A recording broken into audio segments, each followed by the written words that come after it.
Hi, Adri. It's Marianne. I'm so glad to be here with you today. Hi, Marianne. Thank you so much for joining me. Hi, everybody. Please help me welcome Marianne Bilk.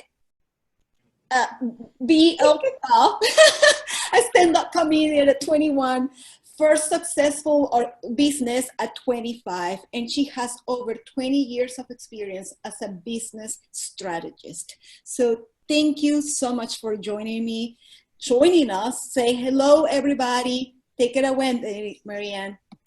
Hello, everyone, here at the Rise and Thrive Retreat. I am so happy to be here with you. And if you, like Adri, took one look at my last name and said, "Be what?" You are not alone. But if you ask me, "Be what?" I am going to say, be better, be confident, be bold. And today, we're going to learn how to be superheroes thanks to the wisdom of a 7-year-old boy. Now, I'm excited to share this with you, and I'm going to share my screen here for a bunch of this. I'll go back and forth so we can see each other, but I want to share some really, really fun slides and pictures and tips for the 5 secret steps to becoming a superhero as told by a 7-year-old. So what are we going to learn today? At the end of this 45 minutes, you will learn what your superpower is. Okay, that's a tall order and a big promise.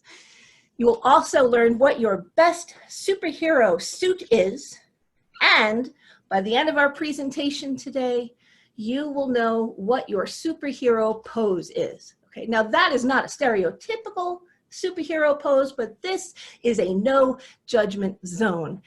If you followed along with the yoga sessions, I know there are a lot of very flexible people out here today. I am not one of them. This pose is not one I can do yet, but I'm going to keep listening to Adri and keep following along, and I will get there. What is your superhero pose? Let's find out. We're also going to go through some bonus tips. I know we're all home, and whether you are someone who is not currently working and trying to figure out what to do personally with your goals, or whether you are someone who has a business already and trying to figure out what do I do in this new situation, or whether you are just trying to figure out how to change the situation you are in, I believe that this 5 secret step program will help you get to where you want to be, to help you achieve any goal you set for yourself, personal or professional. I want to tell you a little bit about me and where I come from before we dive into that. Before I made a name for myself, Marianne Bielka, an unpronounceable name for myself, my name was Paige Marie Matris. And the picture that you're looking at right now is my adoption picture. It was never taboo. When I was 1 year old, I was in foster care with these 2 wonderful, wonderful people. You're looking at Loretta and Joseph Lombardi. Loretta Lombardi was a novitiate, was a sister, a nun back in the day where the sisters could not leave the convent. At 19 years old, the only reason to leave was if you had a doctor appointment or a dentist appointment. And I believe many of us can sympathize with what that must have felt like today when we can't even leave for those. You stuck in the house, stuck in with your environment, with your family, in your devotion and time with yourself and introspection. But when she was 23, she realized she had an even higher calling, and that was to take care of children. She went on to marry this man, Joseph Lombardi, and they had 4 kids of their own, and then 7 foster children, foster babies. Now those were in a row, not in a pile, okay, 7 in a row, and I was the 7th, the last foster child, and they adopted me, legally changed my name to Marianne. Growing up, when you're in school and when you are trying to make friends, you bond over commonalities. You bond over what you have similar. And growing up and in school, there was no one who was raised by an ex-nun and adopted. And it was very difficult for me to find that common ground with people. So I developed a sense of humor. And at 21, I made my living in New York City as a stand-up comedian. I learned very quickly on that putting people at ease with themselves, not judging or assuming anyone's background, but accepting people for the unique stories that we all have, was the best way to connect and to communicate. I went on to find my biological mother, and there she is. My name was changed to Marianne by my adoptive parents in the greatest gift, because I was named after my biological mother, Marianne, and there I am with her at 21. So I knew that no matter what the obstacle was, no matter what the challenges were, if your drive is there and you are persistent, you can achieve what you set out to do. And yes, it's scary. You don't know what you'll find. You don't know how it will manifest when you get there, but holding on to the best case scenario, the dream, the ideal of what you want that to be, you can only realize that if you try. Taking all of this as my foundation, I went on to become the youngest customer service manager for a chain called Rickle Home Center. I went on to open a business of my own at 25 in Staten Island, New York, a successful retail herb, tea, gift, and candle store. We were spotlighted in the newspaper for our unique business approach.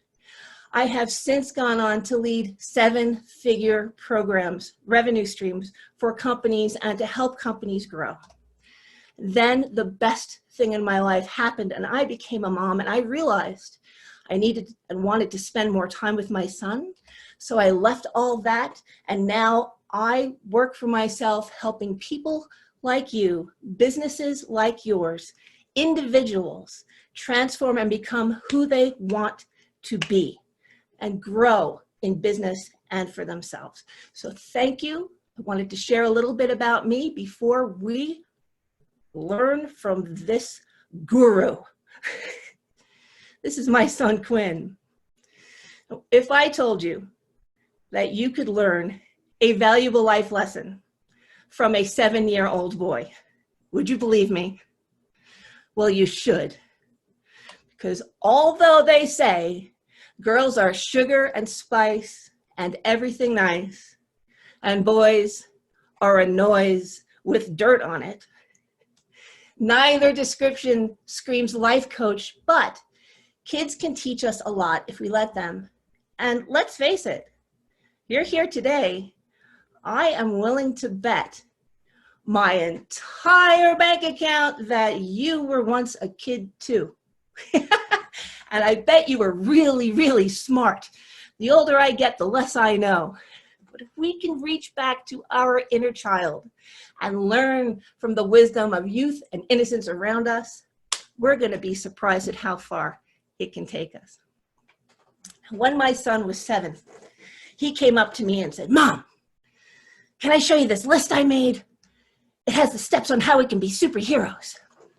And well, frankly, what he really said was, "Mom, mom, mom, mom," because I was busy. I have a home office and I was doing something else. But I learned that when a child wants to show you something that they've made, you have to make the time to look at it and appreciate it, because these opportunities are not guaranteed forever. So I said, "Yes, Quinn, yes, let me see this list you made."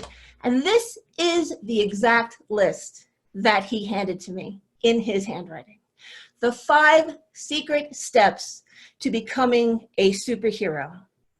And they are practice. And the first thing I said when my son handed me this list was, "You spelled practice wrong," because my superhero identity is Captain Corrector. But he said, "Mom," I said, no, you're right. Practice is it's an excellent step. I love it. Okay. Make suits, okay? We're in luck. You have every superhero costume under the sun. you're good to go. And he said, no, we have to make our own suits. Those suits are for other superheroes. We're going to be our own superhero. I was like, oh, that's pretty cool. And then the next step is find superpower. And my thought is, okay, is it behind the sofa? Is it in your room? Did you clean your room? Did you find your superpower? How do you find your superpower? And he said, well, sometimes you get your superpower from your suit, and sometimes your suit tells everyone what your superpower is. And that's why those arrows are there, the little squiggities. I said, oh, that makes perfect sense. They're related. I love it. Step 4, meet the mayor. Now, if you are going to fight crime in Metropolis, the mayor had better have you in his phone. That makes perfect sense to me. And the 5th step, the biggest step, work. And I looked at Quinn and I said, hey, Quinn, this is great. This is fantastic. Why is the checkbox for work so much bigger than the others?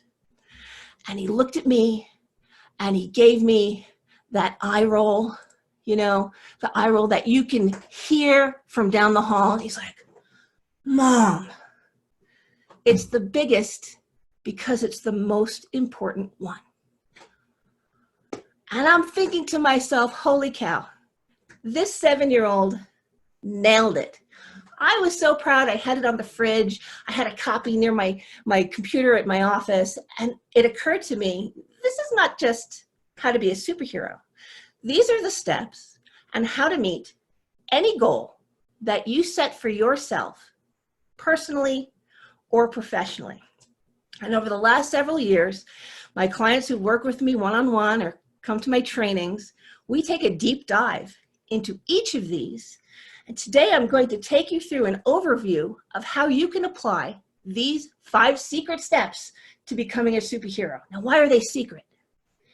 When I realized that this is something that not only I could benefit from, but my clients, my friends, my colleagues, you, I hope can benefit from it, I asked Quinn, can I share this with people? And he said, no, it's super secret. I said, Quinn. But I used my 5 secret steps to negotiating, and I bribed him with ice cream. That's all 5 steps repeated. Ice cream, ice cream. And then he said, yes, we can share it. So let's dive right in. Step 1, practice. What do you think of when you think of practice? For me, if you're like me, it's having a violin or sitting at a piano or playing a guitar while your friends were outside as a child and maybe being forced to practice and be good at a skill you didn't necessarily want to be at. But that is not the kind of practice I want us to think about today. I want you to ask yourself, what is your daily practice? Is your daily practice getting you closer to where you want to be?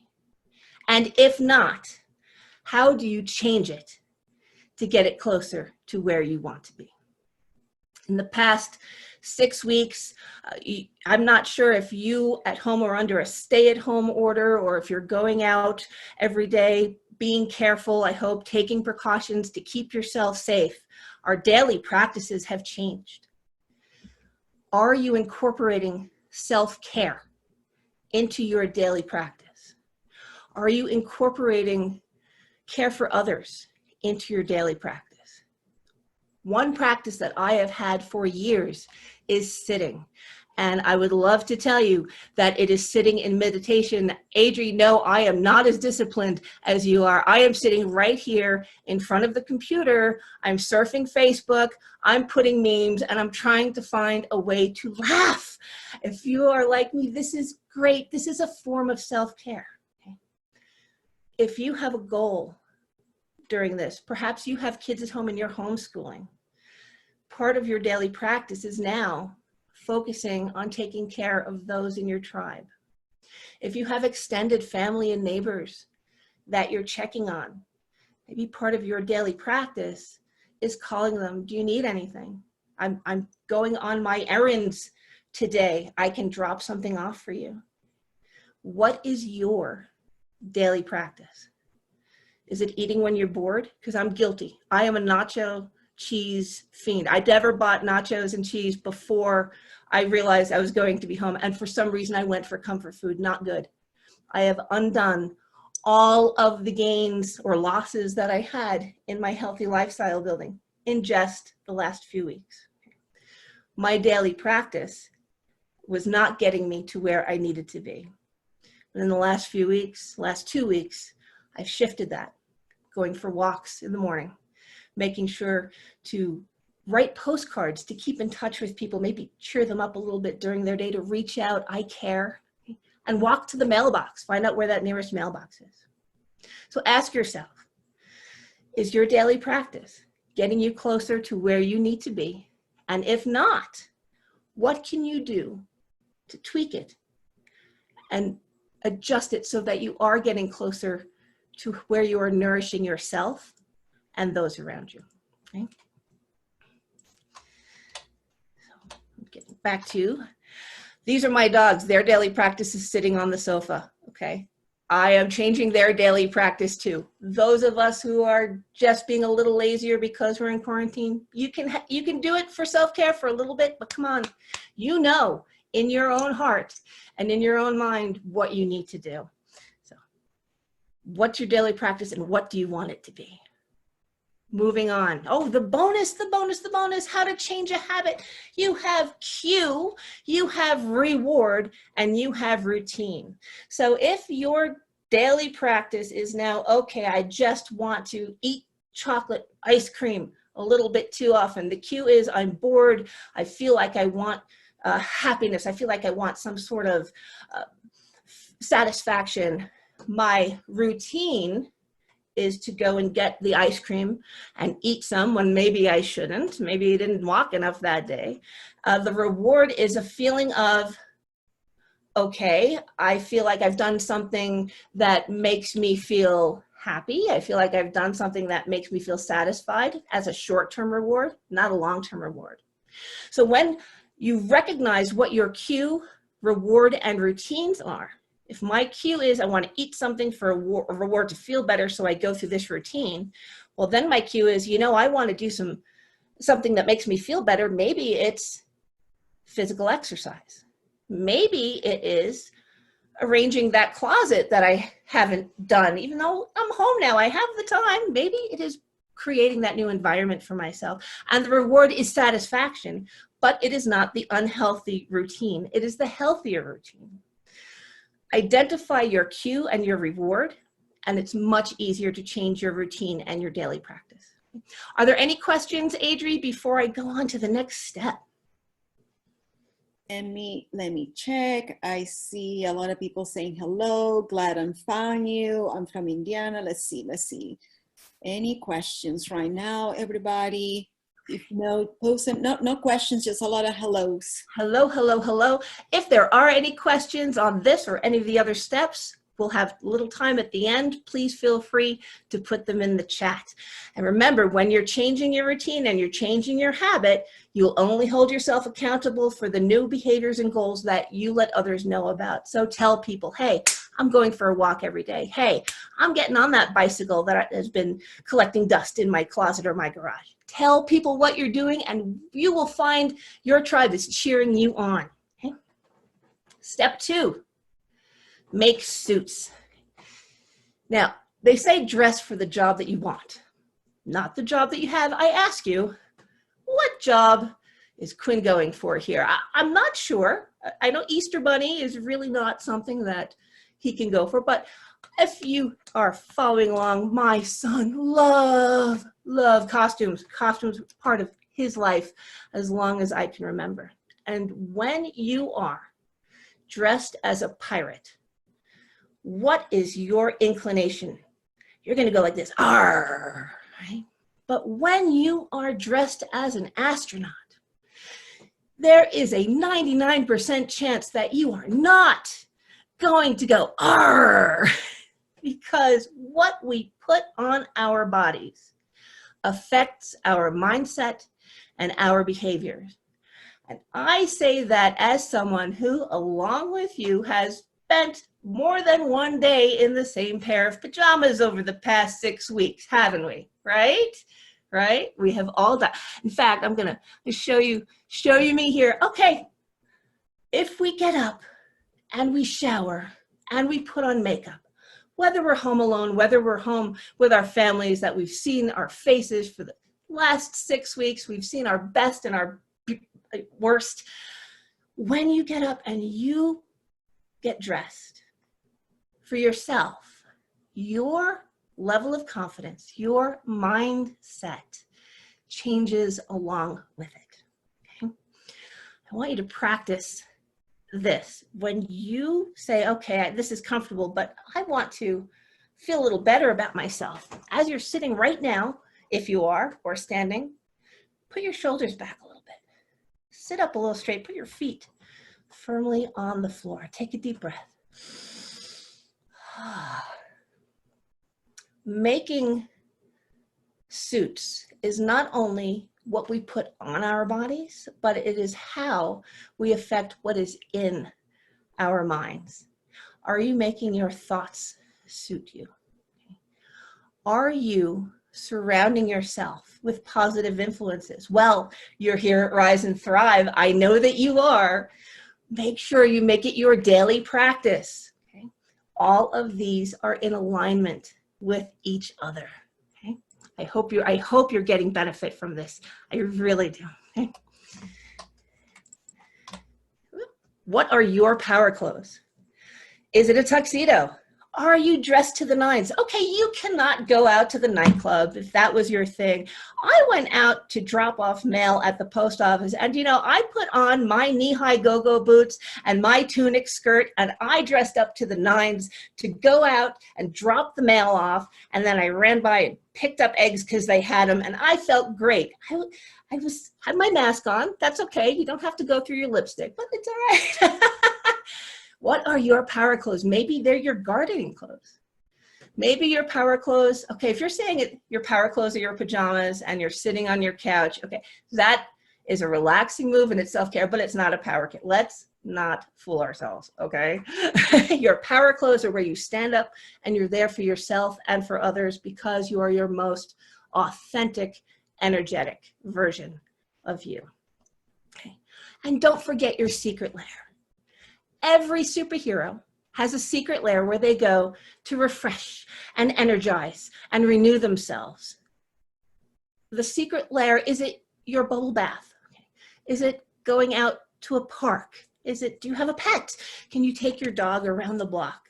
Is it getting in your car, going for a drive and seeing things that bring you joy? What gives you nourishment so that you can renew yourself and be there for others? Okay.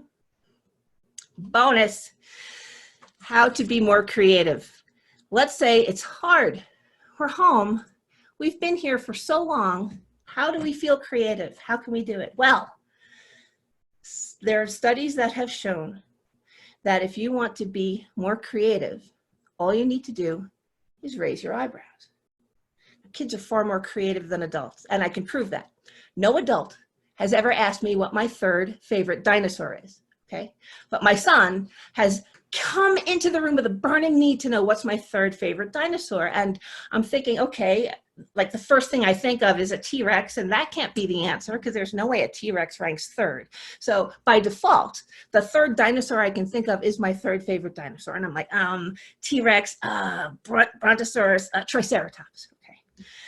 And he's like, oh, that's great, because my three favorite dinosaurs are the Brachiosaurus, the Ankylosaurus, and the Dracorex hogwartsia, which is a real dinosaur named after Harry Potter. What? But his eyes are wide, and mine are furrowed, and I'm having a hard time thinking, and he's not. He's rattling off names of dinosaurs like each one earns him $1. Okay? Give it a try. Raise your eyebrows right now, okay? And think about what you want your daily practice to be to get you closer to where you want to be in your life. Okay? Write that down. It's a little tip. I hope it helps you. Find your superpower. Okay? To find your superpower, if you asked my son what his superpower is, he would say it is dressing up in costumes. And while I'm sure that it is a daily practice for a time, my superpower could easily be said to be making wine disappear, especially in quarantine, right? Not a superpower, probably not a good daily practice. Huh? If you want to know what your superpower is, you can't answer that for yourself. Because while you are busy being and shining, you're behind the lens. You don't see yourself. If you want to know what your superpower is, I challenge you to ask 30 people. Okay? You can do it in chat windows. You can do it in Facebook forums. You can put it out on Instagram. Call people. 30 people you're going to ask, what am I doing when you see me shine? And you will get 30 answers. And the common thread in those 30 answers is your superpower. When I put that question out, God, it was 5 years ago now, the answers I got were, Marianne, I see you shine when you are helping people be their best selves, to grow in their business and in their life. And Marianne, I see you shine when you talk about your son. And so voila, merging together, I'm shining for you today. Ask 30 people, write that down, make it your daily practice next week, get the answers, compare those notes, okay? All right, I asked my son, how do you know what your superpower is? And the quote that he gave me was, sometimes if you don't already have a superpower, you need to get one, but maybe you do have a superpower and you don't know what it is, but someone else knows. And you won't know unless they tell you what they see in you that's shiny. I was like, holy cow, that is just brilliant, brilliant. My son's superpower, here I am with Rise and Thrive. I'm sharing all of this except for this picture I want to show you is his bravery. Here he is holding a baby gator at a place called Colorado Gators. And they take a picture of everyone going in. Now, the sarcastic adult in me realizes they want to make sure they know what everyone is wearing before you go into a farm that has 300 alligators in it, just in case. Okay, realistic. But you earn a certificate of bravery holding this baby gator, and the stamp of approval is they stick that certificate in that gator's mouth and push its teeth through, and that is your authenticity. Bravery is this boy's superpower. Look at him shine. Look at that boy shine, okay? Step 4, I hope you're with me. I hope you're getting value. Meet the mayor. I'm in Albuquerque and this is our mayor, but you do not have to meet the real mayor. The mayor is not the mayor of the city where you live. In this case, the mayor is anyone with access to the resources and opportunities that you need to get yourself closer to where you want to be. As part of your daily practice, connect with more people through, thank you, Adri, this Rise and Thrive retreat, through different, perhaps online meetings until we can go back to a face-to-face reality. Toastmasters, Civitan, meetup groups are positioning, different hobby groups that you can find and search for on your favorite social media platform.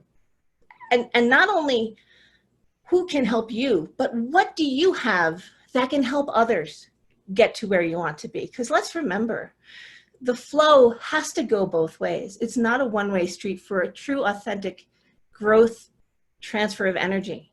What special gifts and talents do you have that will help others get closer to where they want to be? Okay. Again, I hope, are there any questions at this point, Adri? I know we're zooming really, really fast through this, but I hope it's getting to be of value. No questions hard. This is helpful. Awesome. This resonates.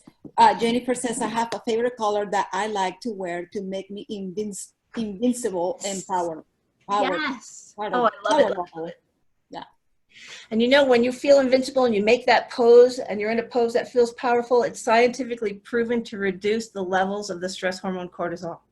So make that power pose, wear that power jewelry, that power clothing to do what you need to do.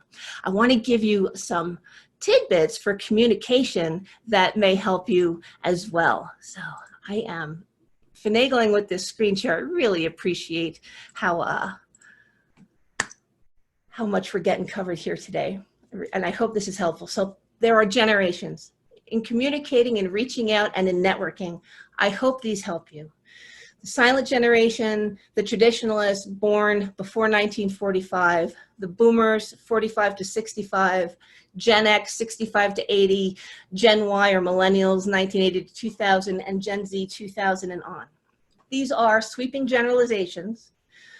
There are exceptions to every rule, but I hope that this helps you. When you are trying to communicate with someone of the silent generation, the traditionalists, they prefer face-to-face communication. I'm gonna get here. Here I am. There we go. Face-to-face communication, like we have right now. It's a Zoom world. Or if we are visiting, keeping our social distance. Face-to-face communication allows the traditionalists to see you. You've taken time out of your day to be present with them. They can see your body language. They can really take in more. They grew up in a time before there was any of this alternative. As a general rule, if you're trying to communicate with a boomer, and again, there's exceptions to every rule, but more often than not, phone is the best way to reach out. They don't have to make time for travel. At the end of a phone call, they can get back to what they were doing. There's more respect for the agenda or the schedule in the course of a day. And we can still get a lot of information from vocal variety, from tone that's there. For Gen X, we like emails. We like to give you more backstory than you ever needed. We want to give you 5 paragraphs of the whole history of whatever simple question that you had asked, whether you want it or not. And for Gen X and older, man, we're 2 spaces after a period because we had to sit through typing class and we had that habit formed. So we know, you can tell how old somebody is pretty much by how they type. But let me tell you something, 2 spaces after a period, my people, we're wrong. It doesn't apply anymore. It does not apply anymore because the fonts are in such a way in a digital world to cover that. So don't hold on to that rule. Let's grow, let's evolve.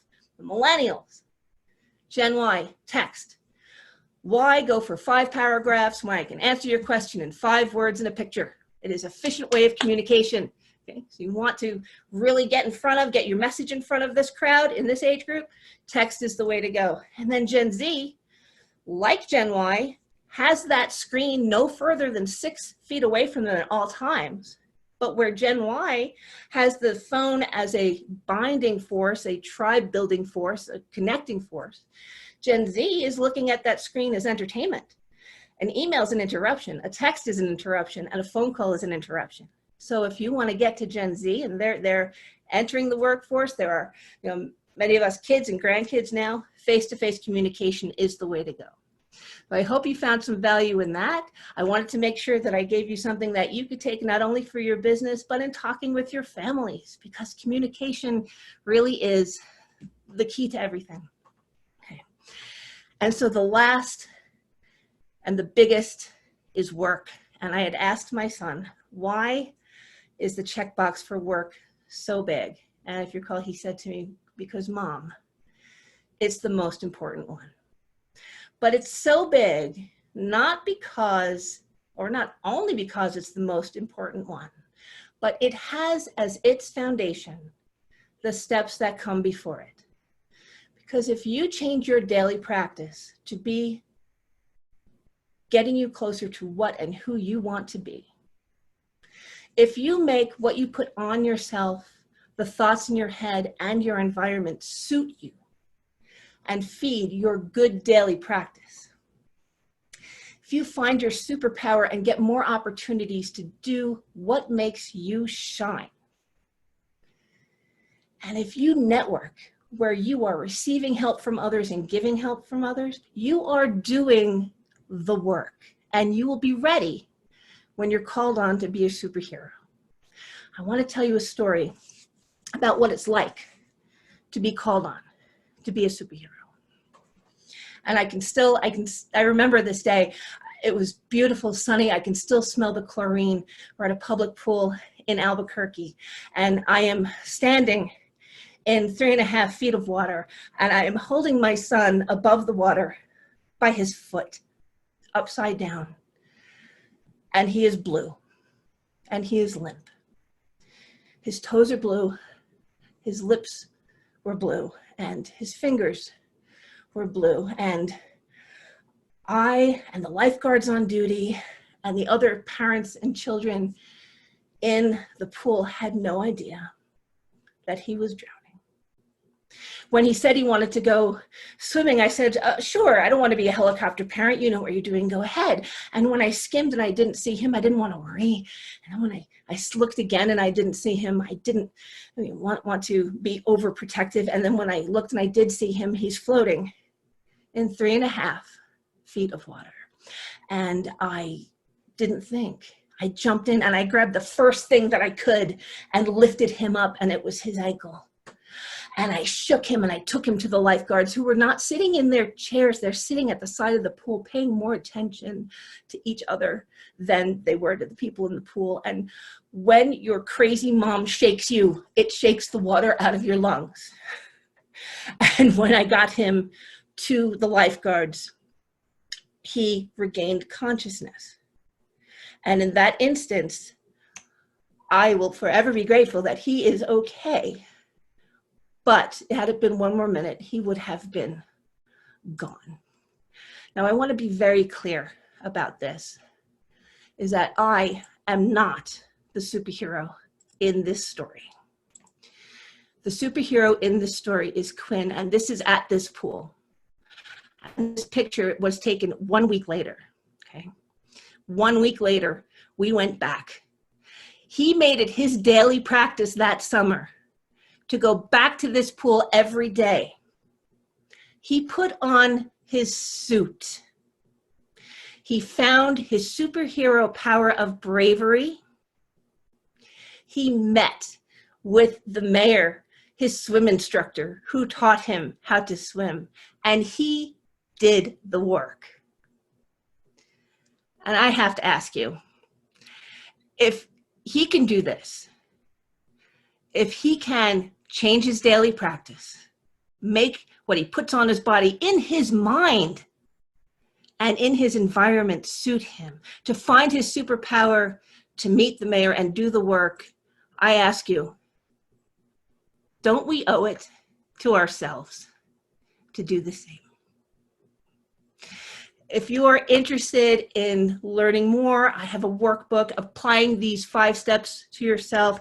You can reach me at Marianne at bewhatnow.com. I don't ask you to spell my last name, Marianne at bewhatnow.com. Just put Rise and Thrive in the subject line, and I will send you this free PDF book, a 20-page workbook on how you can apply these 5 secret steps to becoming a superhero in your own life, so that you can meet any goal that you set for yourself, personally or professionally. I hope you got value from this. Adri, I'm so honored to be here offering Quinn's story and the service. He helps me now. Today, in case you're curious, he will be 12. This is 5 years old. Every time we have the opportunity to share this story, he's like, Mom, can I come with you? And I say, you can, but you can't come out to the end because they don't know how it ends. You have to come out at the end. It was okay. And he has helped me write this. He has helped me develop lessons around this teaching curriculum, because play is the right form of work. If we are doing what we love in a play setting, it doesn't feel like work. You are a superhero. Being a superhero is not easy, but you, yes, you're up to the challenge.